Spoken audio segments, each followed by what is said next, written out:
Originally published in American Chronicle in March 2009. Millions of slum-dogs need be emancipated. The idea of Balkanization of India is silently creeping to the fore from different quarters and schools of thought. Fast-changing regional and global dynamics also demanding serious and conscientious attention towards this crucial issue, which entails far and wide ramifications for the region and the world. This is such an important issue that intellectuals, academicians, and policy strategists should treat it above any sentimentality, nationalistic or partisan attitudes to reach a purely logical and plausible conclusion. First of all, let us shed some light on the history of the Indian subcontinent so that a rationally and logically sustainable ground could be established for this discussion. Historically, about 72% of the current Indian population is originated from the Aryan race. Prominent historians and Dravidians consider Aryans as foreign invaders to India. The Aryan invasion theory, AIT, was postulated by eminent Oxford scholar Max Muller in 1882 and later advanced by several Western and Indian historians. According to the latest research, however, which repudiates the invasion theory, they seem to be the natives of the northern region. There is a consensus among various historians that there was little known of Indian continent or of its people before the Muslim conquest of the area. Muslims, therefore, being the first historians of the area. Gustave Le Bon. Arabs like Muhammad bin Qasim and Tariq bin Ziyad were the very first Muslims who conquered the area, which brought Islam to the region. The Indian subcontinent was then invaded by the Russian Tatars like Genghis Khan and Kublai Khan, who later converted to Islam. Historically, it had been a monotheistic society as per the Puranas and Vedas and Sanskrit literature. In a nutshell, this area had been fairly developed with communal, social and political institutions. Al-Barani, born in 973 in Uzbekistan and died in 1048 in Ghazni, now Ghazni, Afghanistan, being the very first Muslim prominent scholarly figure. The continent flourished to the optimum under Muslim rule, and it used to be called the Golden Sparrow before it was robbed by the British. To discern the reality of India as a country, it would not be out of place to quote here the noted author Mr. William Dalrymple, who has done much work on the area and authored many books. In the world's media, never has the contrast between the two countries appeared so stark. One is widely perceived as the next great superpower, the other written off as a failed state. He further adds, on the ground, of course, the reality is different, and first-time visitors to Pakistan are almost always surprised by the country's visible prosperity. There is far less poverty on show in Pakistan than in India, fewer beggars, and much less desperation. In many ways, the infrastructure of Pakistan is much more advanced. There are better roads and airports, and more reliable electricity. Middle-class Pakistani houses are often bigger and better appointed than their equivalents in India.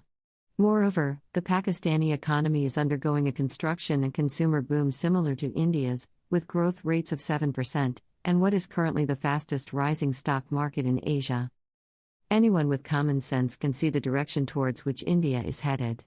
Far from being the next superpower or the sole ruler of the entire Indian Ocean, India is a country at the brink of disintegration. The reason for that is not only because she has earned enemies due to its hostile foreign policy towards neighboring countries, and its desire to create hegemony in the region with the hope to expand her boundaries to include countries like Pakistan, Sri Lanka, Ceylon, Burma, Nepal and more to create a huge Indian empire, or Vishal Bharat. Most importantly, it's her internal fractures that are most likely to drive India towards a fate similar to that of the Soviet Union. On the onset of the decline of Ottoman Empire, East India Company barges in as a trading co and manipulates, acting on behest of the emperor. In August 1858, the British Parliament abolished the English East India Company and transferred the company's responsibilities to the British Crown. This launched a period of direct rule in India, ending the fiction of company rule as an agent of the Mughal emperor, who was tried for treason and exiled to Burma. In November 1858, in her proclamation to the princes, chiefs, and peoples of India, Queen Victoria pledged to preserve the rule of Indian princes in return for loyalty to the crown. More than 560 such enclaves, taking in 1/4 of India's area and 1/5 of its people, were preserved until Indian independence in 1947. India started out as more than 500 states. The British Indian Empire, informally, the British Raj, lit. Rule in Hindi, or simply British India, internationally and contemporaneously, India, was the term used synonymously for the region, the rule, and the period, from 1858 to 1947, of the British Empire on the Indian subcontinent. The region included areas of British India directly administered by the United Kingdom, contemporaneously, British India, as well as the princely states ruled by individual rulers under the paramountcy of the British Crown.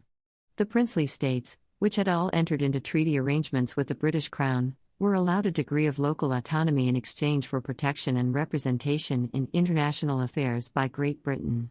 The British Indian Empire included the regions of present-day India, Pakistan, and Bangladesh, and, in addition, at various times, Aden, from 1839 to 1937, Lower Burma, from 1852, and Upper Burma, from 1886, until 1937, British Somaliland, briefly from 1884 to 1898, and the Straits Settlements, briefly from 1819 to 1867.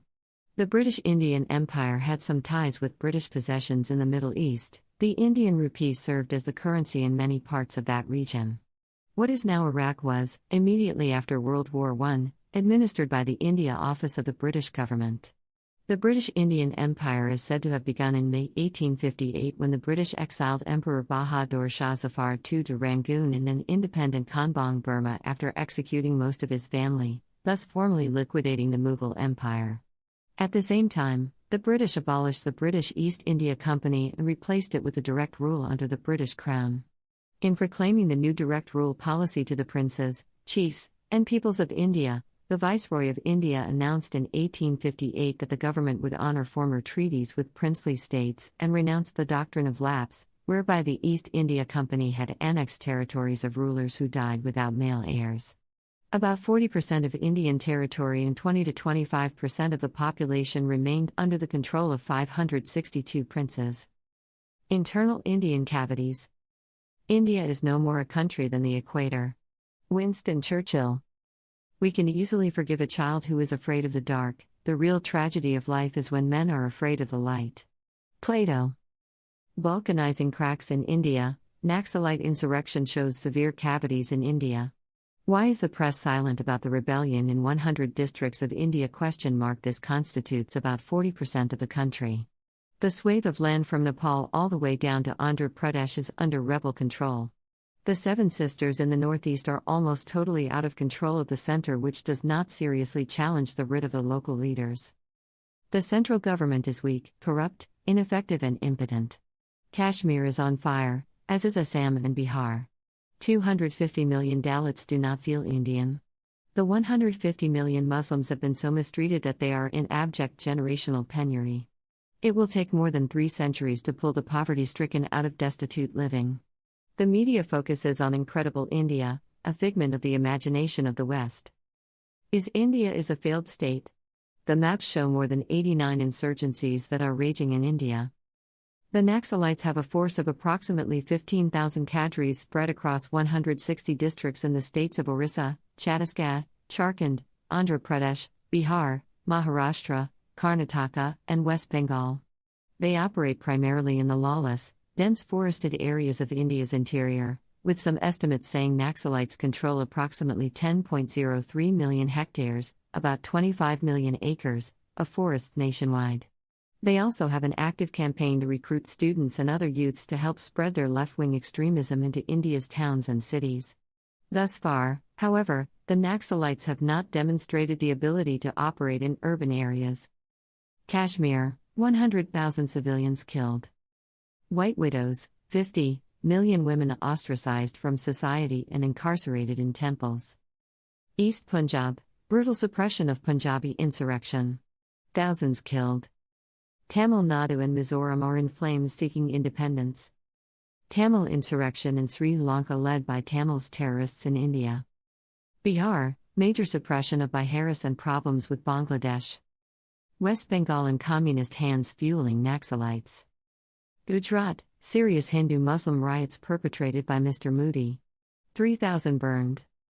200-300 million untouchables have little or no rights. 150 million Muslims are at the lowest rung of the ladder. India, the only island of penury in Asia, keeps the subcontinent poor. More than 560 states were forced into the union they did not want to be part of. Tamil Nadu and Mizoram secessionist movement are live and hot. The Seven Sisters, June 29, 2008, a bomb rips through a marketplace in a village located in the northeastern state of Assam. According to initial reports, 8 killed and 45 injured, some critically. So was reported in the media. But the mess in Assam and other regions in the northeastern part of India have a much more violent history than the blast on June 29, the most recent of many since the conception of India as an independent country. The responsibility for the blast was taken by ULFA, United Liberation Front of Assam, one of more than 24 militant groups, fighting for either an independent homeland. In the past 25 years, as many as 10,000 people have lost their lives in the violence. Thousands more have been displaced, now living in refugee camps. The tensions have never seemed to subside. While certain militia groups did make deals with the government which brought some calm in the region, other armed groups have continued with their separatist activities. The year 2006 saw a spate of bombings by ULFA until August when the government agreed to stop its military operations in the region. The truce only lasted until September, and in November the military operation resumed. There have been constant attacks on politicians, security forces and railway construction workers ever since. Like Assam, there are 6 other states with equally fierce movements calling for more autonomy, known as the Seven Sister States of India. They are situated in the northeastern part of the country, comprising of Arunachal Pradesh, Assam, Meghalaya, Manipur, Mizoram, Nagaland, and Tripura states. The states are joined to the rest of India by a narrow piece of land, called the Chicken's Neck. The region is marked by the multiplicity of tribes, ethnicities, cultures, and religion. It is home to around 400 tribes or sub-tribes. The whole of northeast India is marred with conflicts, including infighting amongst various villages, tribes and other warring factions, all for secession for their districts, villages, and tribes.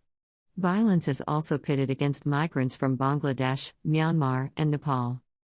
Arunachal Pradesh, Mizoram, and Meghalaya are relatively more peaceful than the rest. Nagaland is the oldest of insurgencies of India and is believed to have inspired almost all the ethnic groups in the region. More than 20,000 have been killed before a ceasefire was announced in 1997. They demand a separate homeland comprising of mainly Christian-dominated areas of Nagaland along with certain areas in Manipur, Assam, and Arunachal Pradesh.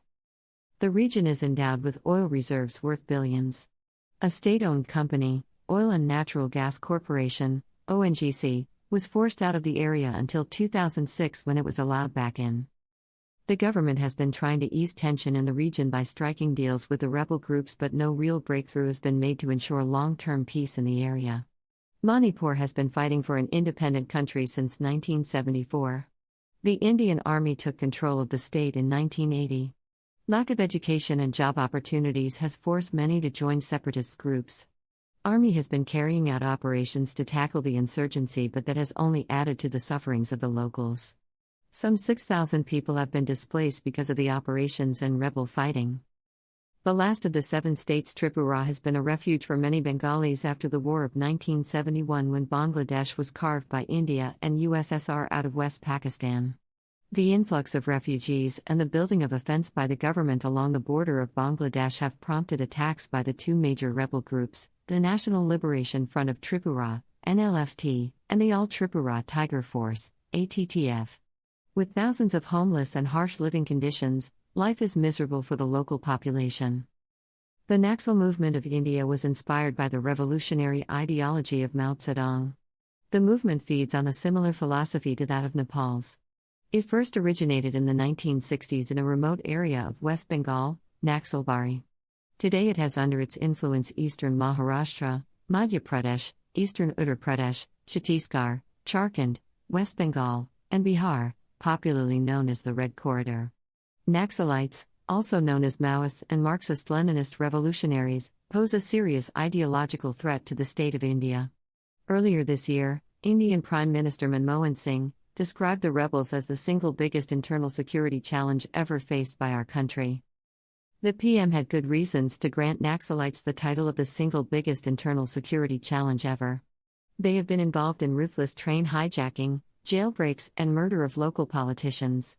They have refused to accept anything other than independence, a Naxalite leader has been found saying on record. Talks are a part of our tactical line.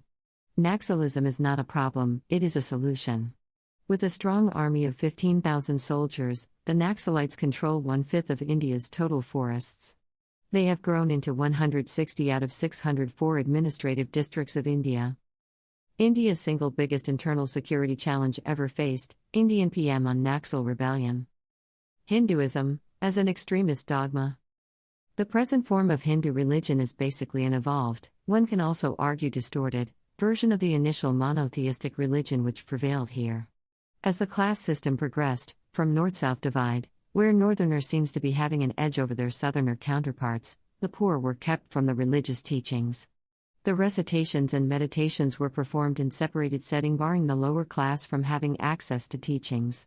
The fear of the poor or untouchable shooters still, somehow, getting access to the teachings forced the upper Brahmin class to adopt signs, which is translated in Arabic surahs, for the teachings and thus developed thousands of gods and present form of Hindu religion.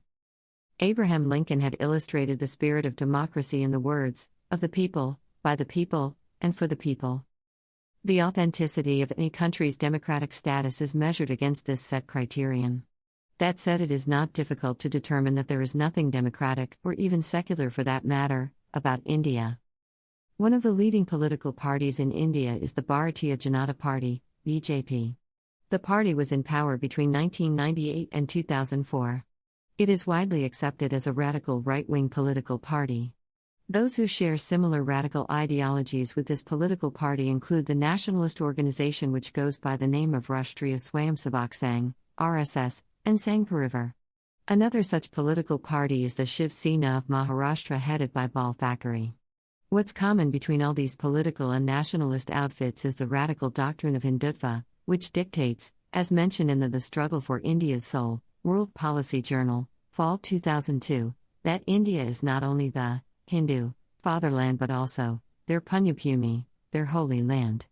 To Hindu extremists, all others on this land are viewed as aliens who do not belong there. Recently, The Hindu, a national daily, carried comments of Bal Thackeray which invited Hindus to organize suicide squads in response to the Islamic terror threat to India. The plea was made after a bomb planted in a movie theater by Hindu terrorists had failed to explode. Thackeray was pushing them to make more powerful bombs. Sociologist Deepankar Gupta explains the mindset of the members of the Shiv Sena Club. A good Hindu for the Shiv Sena is not necessarily a person well versed in Hindu scriptures, but one who is ready and willing to go out and attack Muslims. To be a good Hindu is to hate Muslims and nothing else. Citizens versus People, The Politics of Majoritarianism and Marginalization in Democratic India, Sociology of Religion, Spring 2007. John Dayal, while commenting on the book titled Religious Demography of India, disrobes the Indian propaganda, forwarded by the said political parties, of inciting public opinion against Muslim and Christian minorities of India. Much has been said about such schemes in this commentary and the one that preceded it. Selective pieces from Dayal's observations only reaffirm all that has been said. The 2002 Gujarat attacks against Muslims were appalling, to say the least. They generated a strong reaction from around the globe. The stories of violence and bloodshed were so dreadful that even the international media, which otherwise maintained silence over such issues, couldn't turn a blind eye to the occurrences in Gujarat. A human rights watchdog reports the events in a manner all too well known to the Muslims who survived the atrocities of 1947. The looting and burning of Muslim homes, businesses, and places of worship was also widespread. Muslim girls and women were brutally raped. Mass graves have been dug throughout the state. Gravediggers told Human Rights Watch that bodies keep arriving, burnt and mutilated beyond recognition. The investigation also brought out the fact that those involved were the members of the Sangh Parivar. The BJP tried to erase traces that bore marks of their involvement in this mass murder. But their sins were so ghastly no amount of cover-up could hide the truth. So much so that some within the country was forced to speak against the then government and their heinous criminal activities. Muslims are not the only targets. Christian minorities also have had a taste of this vicious campaign which is bent on cleansing India of its non-Hindu population. Attacks have been made against priests and nuns, also including institutions like churches, hospitals, and even charitable organizations associated with Christians. Such assaults occurred most frequently under the BJP regime. More than 40 churches have been burned and Christian priests and nuns lynched. The assurance by the Prime Minister Vajpayee that these attacks were isolated incidents and not an indication of an ethnic war against Christians, convinced but only a few. For these attacks were simultaneously accompanied by hate literature that was widely distributed.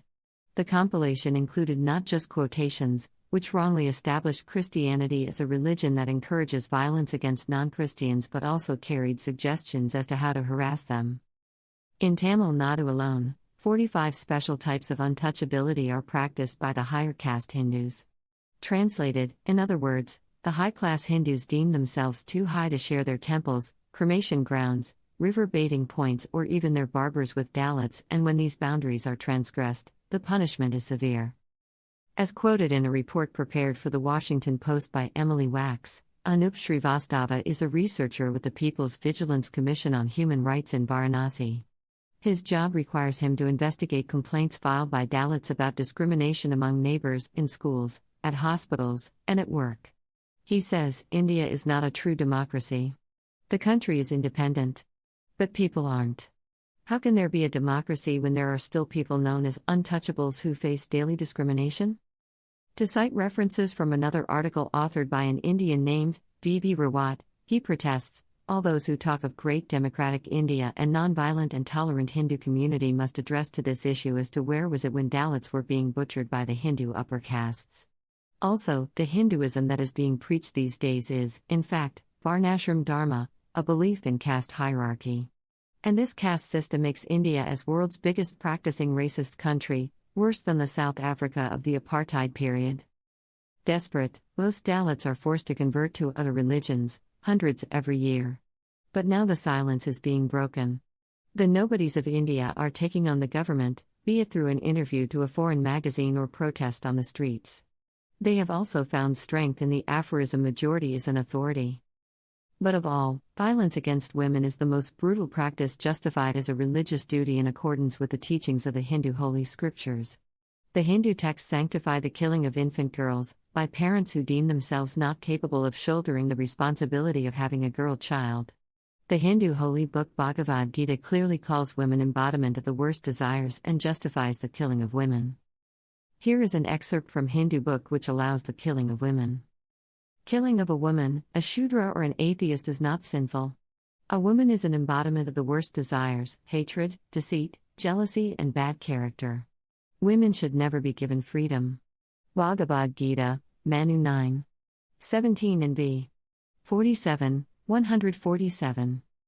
Similarly, another holy script of Hindu religious book preaches looking down upon women by terming a woman equal to a dog, crow, and Shudra, a low-caste poor Hindu who has no rights in Hindu society. And whilst not coming into contact with Sudras and remains of food, for this Karma is he that shines yonder, and he is excellence, truth, and light, but woman, the Sudra, the dog, and the blackbird, the crow, are untruth, he should not look at these, lest he should mingle excellence and sin, light and darkness, truth and untruth. Satapatha Brahmana 14:1:1:31. In ancient Hindu society, newborn girls were buried alive while the practice is very much prevalent in the so-called secular, democratic India even today. The killing of newborn babies and the abortion of women fetuses in India is a common practice. In all cases, specifically female infanticide reflects the low status accorded to women in most parts of India. India has had wars with all her neighbors. India has the lowest per capita GNP in the subcontinent. Indian poor are poorer than sub-Saharan Africa. More than 1,000 districts in the hands of the Naxalites. India has more people living under the poverty line than those living in the whole of Africa and the Americas together. India is a failed state. India is a failed state for failing to provide food, shelter, and clothing for her citizens. India has bloody borders. By harping on the failed state mantra, the bigoted Indian commentariat wants to surround a canned Bharat with small balkanized mini-states like Sikkim, Bhutan, Sri Lanka. Any hegemonic power achieves its goal in the region by sabotaging the integrity and sovereignty of the neighbors. India wants to surround itself with a Warsaw Pact type of string of obsequies and subservient states. Pakistan is a big hurdle in India's hegemonistic policy of westward expansion. Since the West never faced India in combat, they are unaware of the South Indian aggression that was encountered by Southeast Asia, Laos, Cambodia, and even Indonesia. China and Pakistan working together have arrested the advance of the sepoys of Delhi. Untouchable Dalits eke out a subhuman living in India. Between 150 to 250 million Dalits or untouchables live in utterly subhuman conditions. A population, as large as that of the United States, lives in conditions that are below and worse off than that of sub-Saharan Africa. The Dalit website shed some light on the plight of the Dalits. EU says India is being ruled by castes, not laws. Indian state machinery supports license to kill Dalits. East Punjab, brutal suppression of Punjabi insurrection. Thousands killed. Tamil Nadu and Mizoram are in flames seeking independence. Tamil insurrection in Sri Lanka fled by Tamils in India. Bihar, major issues in Bihar and problems with Bangladesh. West Bengal in communist hands. Gujarat, serious Hindu-Muslim riots perpetrated by Mr. Modi. 200-300 million untouchables have little or no rights. 150 million Muslims are at the lowest rung of the ladder. Goa remained Portuguese enclave until 1987, and even after Indian annexation, it was called Federally Administered Area.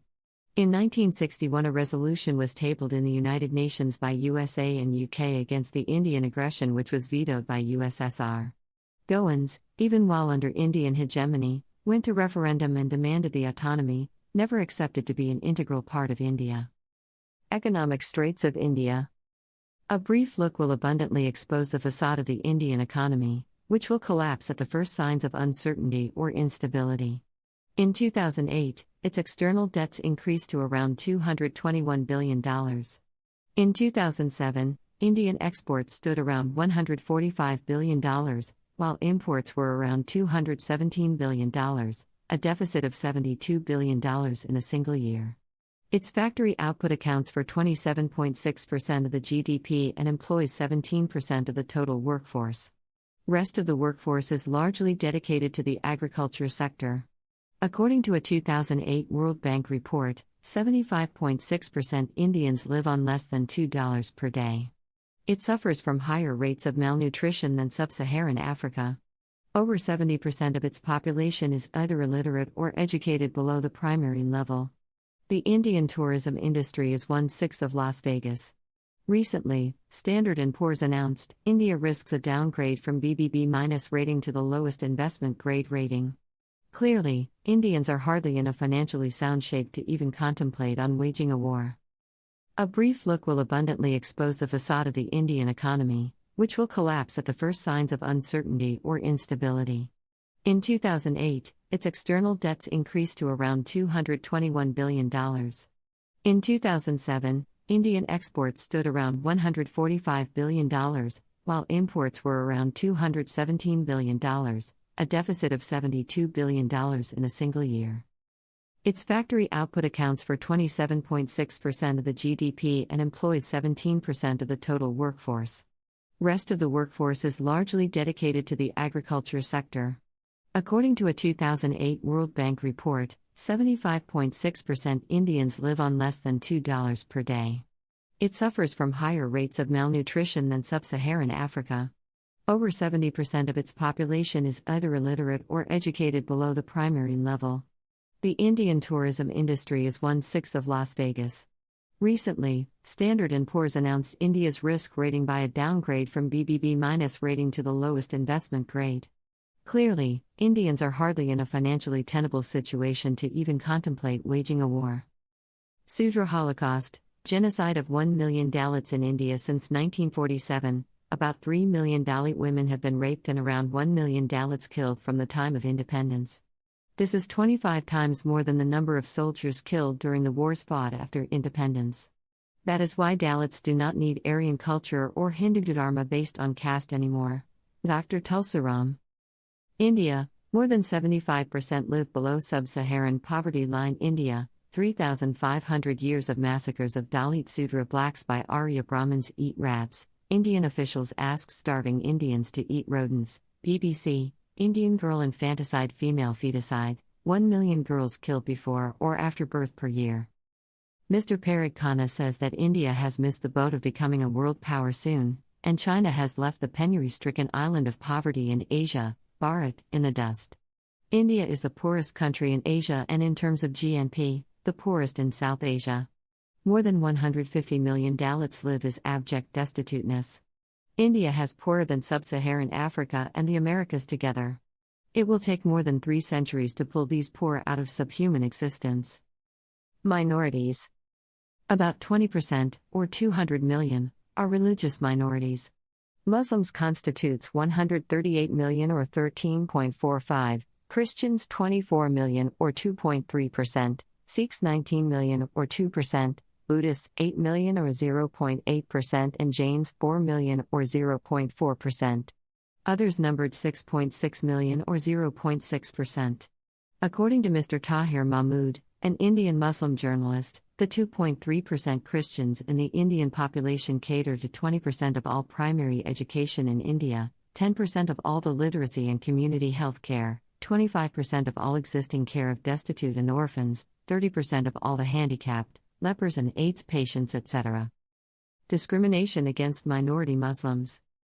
Recently, Justice Rajinder Sakar Committee report admitted that 138 million Muslims across India are severely underrepresented in government employment, including public sector units. Ironically, West Bengal, a communist-ruled state, reported 0.0% of Muslims in higher positions in its PSUs. It has found that the share of Muslims in government jobs and in the lower judiciary in any state simply does not come anywhere close to their population share. The only place where Muslims can claim a share in proportion to their population is in prison. Number of Muslims convicts in India is 19.1%, while the number of those under trials is 22.5%, which exceed their population ratio. A note sent on January 9 by the Army to the Defense Ministry in 2004 says that only 29,093 Muslims among a total of 1.1 million personnel, a ratio of 2.6%, which compares poorly with the Muslims' 13.8% share in the Indian population. Officially, the Indian Army doesn't allow headcount based on religion. Amnesty International, AI, 2008 report on issues within India. Amnesty in 2008 report excoriates horrid India rupee news, recording history, narrating archives, strategic and telebrief analysis, noticias de rupia, nouvelle de rupee Nachrichten. It may surprise many, but the one of highest concern is not Kashmir, but the rising tide of communalism, anti-Christian, anti-Dalit, and anti-Muslim. The Naxalite insurrection led by Dalits and Maoists spreads over more than 40% of the landmass of the country. 3 major groups, Maoist Communist Center, People's War Group and CPI, ML, have merged to form a united outfit called CPI, Maoist. It affirmed, the revolution will be carried out and completed through armed agrarian revolutionary war, that is, protracted people's war with the armed seizure of power remaining as its central and principal task, encircling the cities from the countryside and thereby finally capturing them. Kashmir was concerned as the biggest threat to the country's unity, but in recent years, many in New Delhi thought that they had swallowed Srinagar. Kashmir is at the fever pitch. This year's insurrection caught them by surprise. The divide between Jammu and Kashmir is now impossible, and even the puppet Farooq Abdullah, who sold his soul to Delhi for a few dollars and a title, says Kashmir will go on a platter to Pakistan. Paper tigers, Indian tenuous hold on Kashmir is slipping fast. The third area of security concern for New Delhi is open rebellion in the northeast. These insurrections do not make it to the daily headlines on CNN, but the fact is that New Delhi has very little control of Assam and the 7 sisters that lay east of Bangladesh. Even Chinese-occupied territory mislabeled Arunachal Pradesh has a huge body of rebels that want nothing to do with Delhi. Communalism is a big threat to the so-called secular country. Brahmins in Jammu in 2008 led a boycott of Kashmir, forcing the Kashmiris to strive to trade directly with Pakistan. Church burning in Orissa is problem exacerbated by the separatists who strive for freedom from Delhi. Gujarat's Hindutva massacred 3,000 Muslims and hundreds of thousands are scared to go back to their homes. The land of Gandhi, the secular state is falling apart. 95% of the women in Madhya Pradesh in commercial sex are due to family traditions. So are 51.79% in Bihar, said the study. While 43% of the total women trafficked are minors, 44% of the women are into flesh trade due to poverty. Of the total women who are into sex work in the country, 60% are from the lower and backward class, which indicates the pathetic living conditions of the communities. In Madhya Pradesh, a political bastion of Hindu right-wing party, 96.7% of the women sex workers are from the scheduled castes and scheduled tribes. India has 4 million prostitutes nationwide, and 60% of the prostitutes are from the scheduled castes and tribes or other backward castes. End of Indian daydreaming. The relationship between the world's largest democracies, India and USA, has been sacrificed once again for the sake of financial assistance, and the other small irritant in West Asia, aka defeat in Afghanistan. India finds itself on the wrong side of history once again. For the first half-century of its existence, India supported the evil empire USSR. Then in the 80s, when the USSR imploded and Yugoslavia imploded, the Indian policymakers worked overtime to come up with a strategy of survival on this third planet from the sun. Egged on by a Democratic Congress, Mr. Clinton encouraged India to explode a nuclear device. The Pokhran explosions had an effect on India like the world has never seen. It allowed the youthful nation to begin thinking big beyond the confines of reality and beyond the realm of imagination. Within a decade of meager growth, India had not only proclaimed them a superpower but also convinced themselves of the death of Pakistan, the subservience of Bangladesh, the destruction of Sri Lanka, and the erosion of Nepal as a political entity. In this dream world, Bollywood stopped filming movies in India and brought world capitals, skyscrapers, and modern amenities into the theaters and homes of ordinary Indians. Pretty soon a fog enveloped the nation that actually started believing the Bollywood baloney and got swollen heads. Like the Michelin's man full of air, the superpower began to think of its borders beyond Uzbekistan and its navy beyond the Pacific and Atlantic.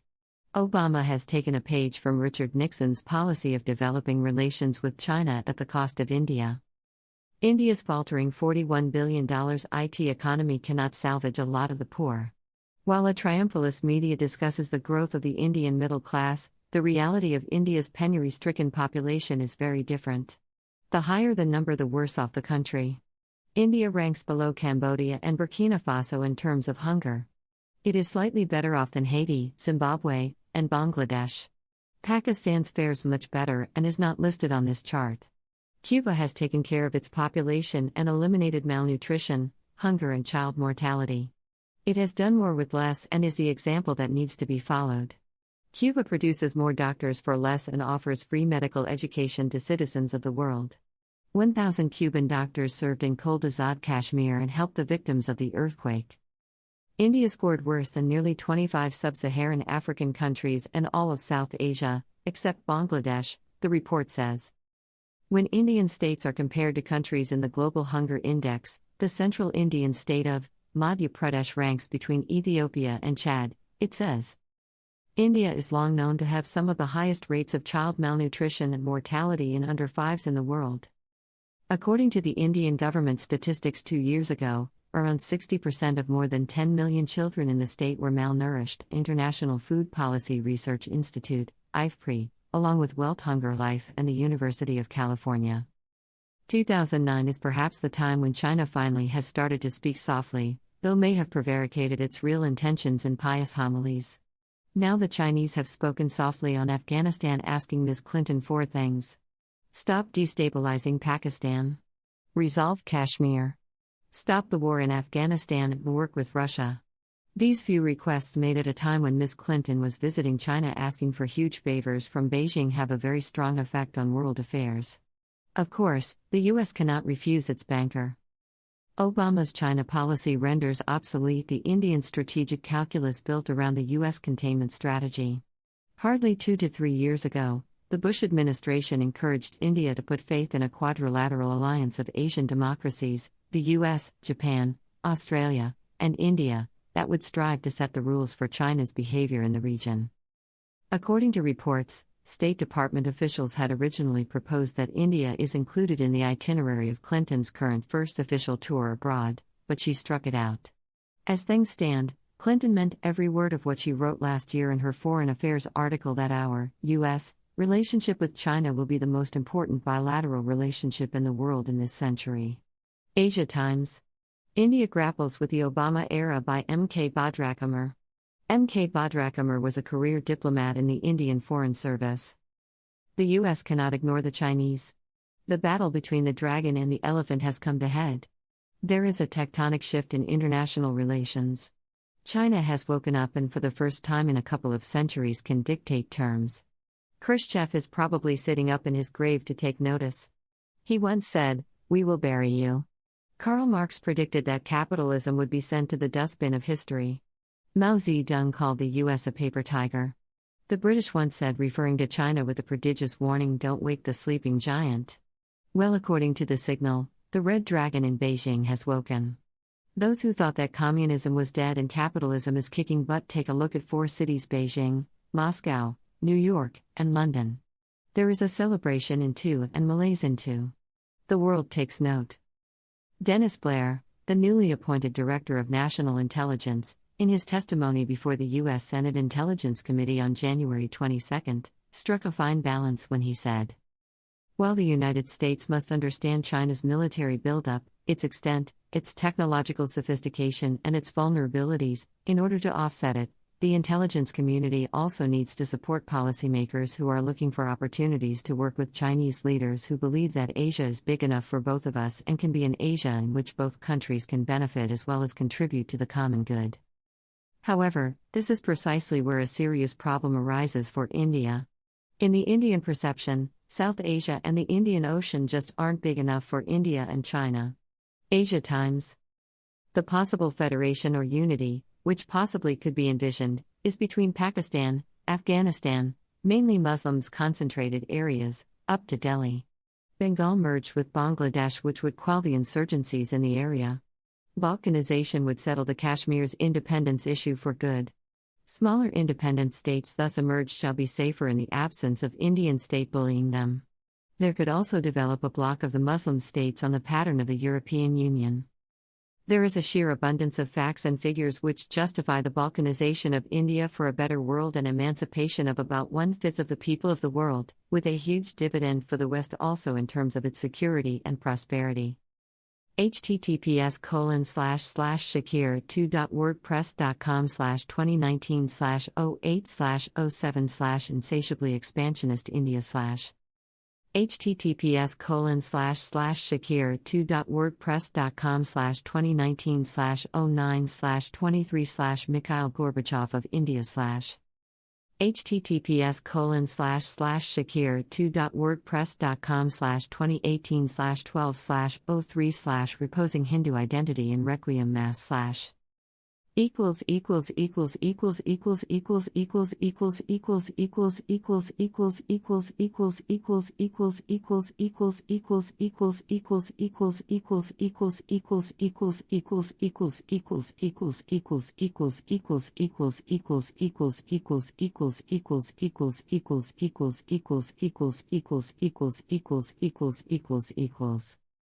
The article was published on March 2009 and should be an eye-opener for Indians. Poor of India will only benefit if they get out of the control of the center. The locals shall then benefit from the economic activities in the region.